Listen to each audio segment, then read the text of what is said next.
Imagina que compraste Bitcoin em 2021 no topo. Seguiste as notícias, os fundamentais pareciam sólidos, toda a gente estava otimista e de repente caiu 70%. Agora, imagina o inverso. Em 2022, no fundo, tudo parecia uma catástrofe. Ninguém queria saber de cripto. E foi aí que os melhores compraram. O que distingue esses dois tipos de investidores não é sorte, é saber ler o mercado. E é exatamente isso que vamos aprender então neste modo. Bem-vindos aqui ao primeiro vídeo de análise técnica do canal. Se já cá estás há algum tempo, sabes que nós acabámos a semana passada a parte teórica. E agora vamos para o que realmente interessa, a prática. Na verdade isto aqui vai ser teórico na mesma, mas tu entendes, dá para aplicar diretamente. E antes de começarmos aqui a falar de gráficos, padrões, médias móveis, precisamos de construir sim a base mental certa. Porque como é óbvio, sem ela as ferramentas não fazem sentido. Existe uma estratégia que toda a gente conhece, comprar e esquecer, buy and hold, ou seja, o mercado a longo prazo vai subir, certo? Tecnicamente sim, só que a verdade é um pouco mais complexa do que isso. Entre 1966 e 1982, ou seja, um período de 16 anos, o Dow Jones não avançou nada, zero. Quem comprou e esperou ficou no mesmo sítio. Mas, e este mas aqui é crucial, durante esses mesmos 16 anos houveram 5 grandes movimentos de subida, totalizando mais de 1500 pontos do Dow. Quem soube entrar e sair nestes movimentos de subida transformou $1000 em $10.000 até 1983, enquanto quem simplesmente comprou e esqueceu fez apenas 1250. Isto aqui não é teoria, é matemática pura. E o mesmo aconteceu depois de 2000. O S&P subiu 13% nominais entre o pico de março de 2020 e julho de 2013. E isto até parece ok, não é? Só que ajustando a inflação, esse ganho de 13% transforma-se numa perda de 18%. E atenção que a mensagem aqui não é que buy and hold é mau. É que o timing dos mercados, com as ferramentas e disciplina certa, pode ser a coisa que transforma uma carteira mediana numa carteira excepcional.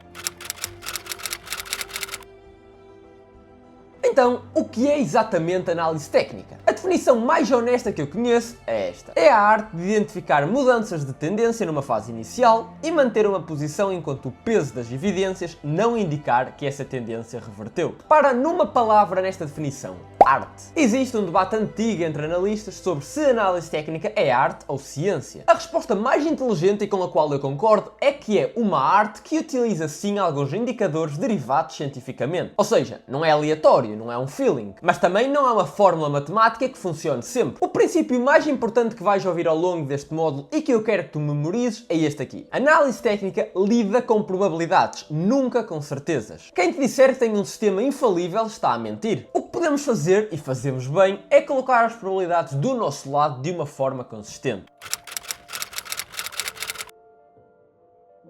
Porquê é que a análise técnica funciona? Afinal de contas, estamos só a olhar para gráficos de preços passados? Como é que isso aí pode ajudar a prever o futuro? E a resposta está na natureza humana. Os mercados financeiros são, no fundo, um reflexo de pessoas em ação. E as pessoas, acreditem ou não, costumam reagir da mesma forma a situações semelhantes. O medo, a ganância, o otimismo excessivo, o pânico, tudo isto repete-se de ciclo para ciclo. A análise técnica baseia-se numa premissa simples. As pessoas vão continuar a cometer os mesmos erros que cometeram sempre. Os padrões não se repetem de forma idêntica, os mercados nunca são exatamente iguais, mas são suficientemente idênticos para nos dar algumas indicações do que é que pode acontecer a seguir. Estudando os topos e fundos anteriores, conseguimos desenvolver características que nos ajudam a identificar os novos topos e fundos quando eles aparecem. E há ainda um outro elemento que torna isto tudo muito mais poderoso: o mercado desconta tudo antecipadamente. E o que é que isto aqui significa na prática? Que os preços não refletem o que está a acontecer agora, refletem o que os investidores estão à espera que aconteça no futuro. Quando toda a gente está eufórica, essa euforia já está incorporada no preço. Quando há pânico generalizado, esse pânico também já está no preço. Daí o paradoxo clássico dos mercados. Os topos tendem a formar-se quando as condições económicas são ótimas e os fundos tendem a formar-se quando tudo parece uma catástrofe. E daí também o segundo princípio que eu quero que leves deste vídeo. Quando toda a gente pensa igual sobre o mercado,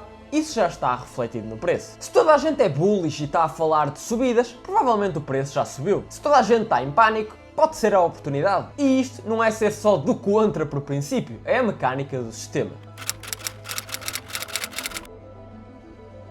A análise técnica divide-se em 3 grandes áreas. Vais ouvir falar delas ao longo de todo este módulo, por isso quero que as percebas já. Primeiro, indicadores de sentimento. Estes aqui monitorizam o comportamento dos diferentes participantes no mercado insiders, traders, newsletters. A lógica é simples, alguns grupos tendem a estar certos nos pontos de viragem, enquanto outros tendem a estar errados. Por exemplo, os insiders e os utilizadores comerciais nos futuros, em grupo, tendem a comprar perto do fundo e a vender perto dos topos. Já os serviços de consultadoria tendem a fazer exatamente o oposto, ficam bullish quando estamos perto dos topos e ficam bearish quando estamos perto dos fundos. O sentimento funciona como um pêndulo, vai de um extremo ao outro, de fundo em fundo e de topo em topo. E claro então, quando o pêndulo está num extremo, convém prestar atenção. Um pormenor técnico aqui muito importante, como é difícil ter em tempo real dados de sentimento, podemos substituí-los por indicadores de momentum e osciladores. E também vamos falar muito deles ao longo deste módulo. Segundo, indicadores de fluxo de capitais. Esta área analisa a posição financeira de vários grupos para conseguir medir a sua capacidade futura de compra ou venda. A lógica aqui é a lei da oferta e procura pura. Para cada compra tem de existir uma venda, o equilíbrio tem de existir. O que estes indicadores tentam medir é o desequilíbrio antes de ele mesmo acontecer. Se há mais compradores potenciais do que vendedores, o preço vai ter de subir para criar equilíbrio. Inclui coisas como a posição de liquidez dos fundos de investimento, o comportamento de investidores estrangeiros, os níveis de margem, os fluxos para ETFs específicos e atenção a uma limitação honesta. Estes indicadores medem a disponibilidade de capital, não a intenção de o usar. E por isso mesmo são mais úteis quando utilizados em conjunto com outros indicadores. Terceiro, indicadores de estrutura de mercado. E este é o principal foco deste módulo, é o coração da análise técnica clássica. Aqui analisamos a tendência de índice de preço, a amplitude do mercado, os ciclos, o volume. O objetivo é avaliar a saúde dos mercados em alta e em baixa. A ideia fundamental é que na maioria das vezes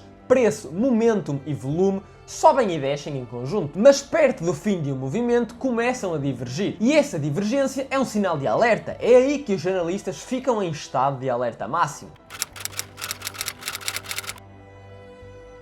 Outro conceito fundamental antes de avançarmos para as ferramentas práticas. Os movimentos de preço podem ser classificados em três tipos. Tendência primária, também chamada de tendência cíclica, dura tipicamente entre 9 meses a 2 anos, reflete as atitudes dos investidores em relação ao ciclo económico, é basicamente o grande quadro, é aí que se fazem ou se perdem fortunas. Depois temos a tendência intermédia, que dura geralmente entre 6 semanas e 9 meses. Não é a mais importante, mas é crucial saber distingui-la da tendência primária. Por exemplo, uma correção intermédia no meio de um mercado em alta pode muitas vezes ser confundido com um início do mercado em baixa. E confundir as duas é um dos erros mais comuns e mais caros. Depois temos a tendência de curto prazo, menos de 3 a 6 semanas. É mais aleatória, mais ruído do que sinal. E depois há as tendências seculares, abrangendo várias tendências primárias que podem ali durar entre 15 a 20 anos. São tão importantes que merecem uma análise própria. Qual é que é a grande lição aqui? É que os princípios de análise técnica podem ser aplicados a todos os intervalos de tempo, seja a gráficos de 20 minutos ou de 20 anos. É a mesma linguagem, só que com escalas diferentes. Há um último conceito que eu quero explorar hoje que vai fazer-te mudar completamente a forma que olhas para as notícias financeiras. O mercado é o maior mecanismo de processamento de informação que existe. Incorpora constantemente dados de todo o mundo, resultados de empresas, dados macroeconómicos, tensões geopolíticas, expectativas para o futuro e faz isto de uma forma mais eficiente do que qualquer analista ou governo. Mas mais uma vez, o que o mercado desconta não é o presente, é o futuro antecipado. E isto explica um fenómeno que confunde muita gente. O mercado sobe com más notícias e cai com boas notícias. Quando uma notícia negativa sai e o mercado não cai, ou até sobe, o que é que isto aqui te diz? Que essa notícia já estava incorporada no preço. O mercado já sabia, já a tinha descontado. E o inverso também é verdade. Quando sai uma boa notícia e o mercado vende, é porque estava à espera de uma notícia ainda melhor do que o que de facto aconteceu. Daí o terceiro princípio fundamental. O mercado nunca desconta a mesma coisa duas vezes. Aprender a ler a reação do mercado às notícias é uma das competências mais importantes que vais desenvolver neste modo. Não é o que acontece que importa, é como é que o mercado reage ao que acontece. Para terminar, quero-te deixar o framework com o qual vamos trabalhar todo o módulo prático. O mercado tem 4 dimensões psicológicas. Cada indicador que vamos estudar mede uma ou mais simultaneamente. Preço, a primeira dimensão, indica o nível de atitude dos investidores. É o mais óbvio, mas não é o único. Tempo, a segunda, mede a recorrência e duração dos ciclos. Quanto mais tempo demorar a passar de extremo a extremo, maior tende a ser o movimento resultante. Volume, a terceira, reflete a intensidade de mudança de atitude. Uma subida em volume baixo é fraca. Uma subida em volume muito alto é convicta. E a diferença importa. Amplitude, a quarta, mede a extensão da emoção. Quando o mercado sobe e a maioria das ações e setores está a subir junto, a tendência é saudável e sustentável. Quando apenas os principais líderes sobem e o resto do mercado fica para trás, a tendência está a deteriorar-se, ainda que os índices não mostram isso. E lembrem-se, estes 4 elementos são a nossa bússola, vamos usá-los constantemente. Bem, se chegaste até aqui já tens a base mental para tudo o que vem a seguir. Análise técnica não é magia, não é um sistema infalível. É uma forma disciplinada de ler o comportamento humano através dos gráficos